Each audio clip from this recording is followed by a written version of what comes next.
So while national monitoring gives dependable information for New Zealand as a whole, it does not report on the schools randomly chosen to take part, because that's not the purpose of the project. In reporting, we're providing information in three important areas.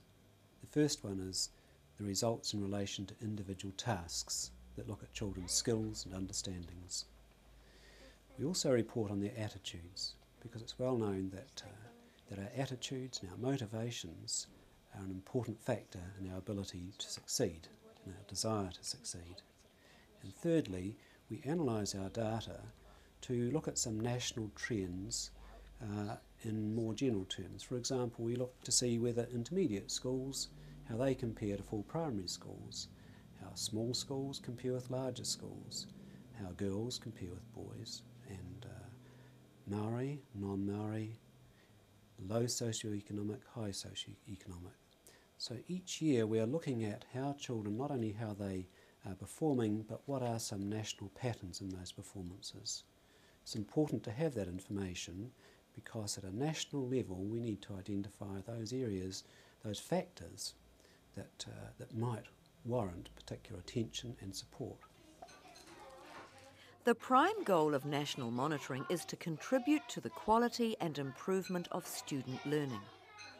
To achieve that goal, teachers and policymakers need information which can be used to make judgments, to support good practice, and to guide decisions for achieving any desired improvements in student learning.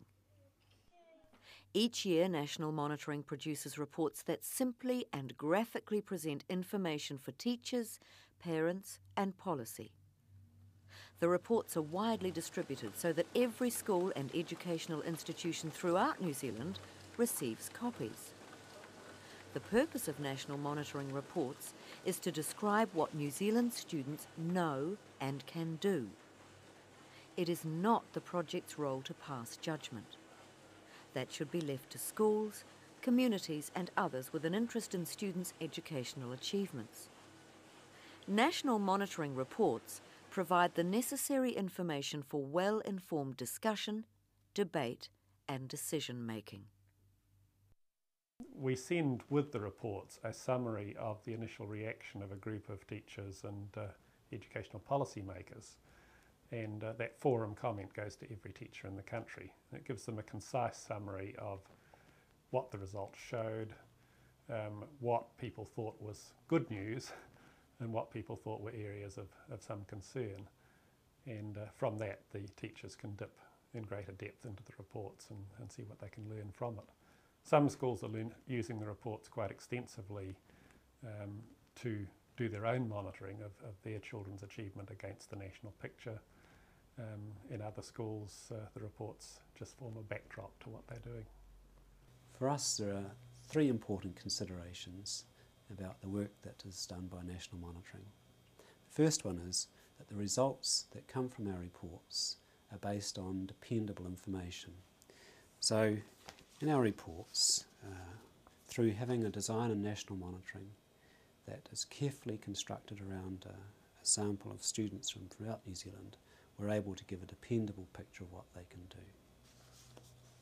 The second important consideration for the project is that we present information in a way that's going to be helpful and useful to teachers, to students, children and their parents.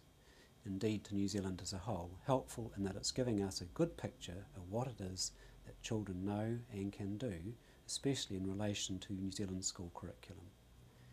The third very important consideration for us is that the children who are selected to take part in national monitoring are going to find the experience satisfying and enjoyable.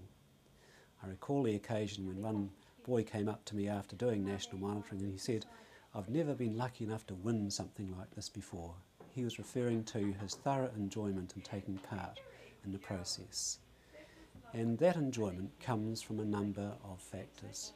First, I guess, are the teachers who come in and work with the children. They're carefully selected so that they will be able to establish a good relationship and a good rapport, so the children will enjoy coming along and meeting and working with them.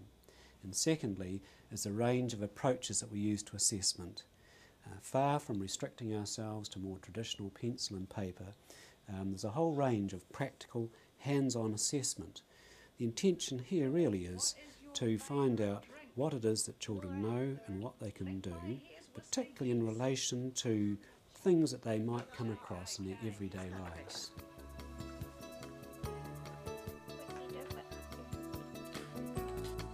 If you would like to receive a copy of National Monitoring Reports or further information about the project, please feel welcome to contact the project office. The details are given on the video cover.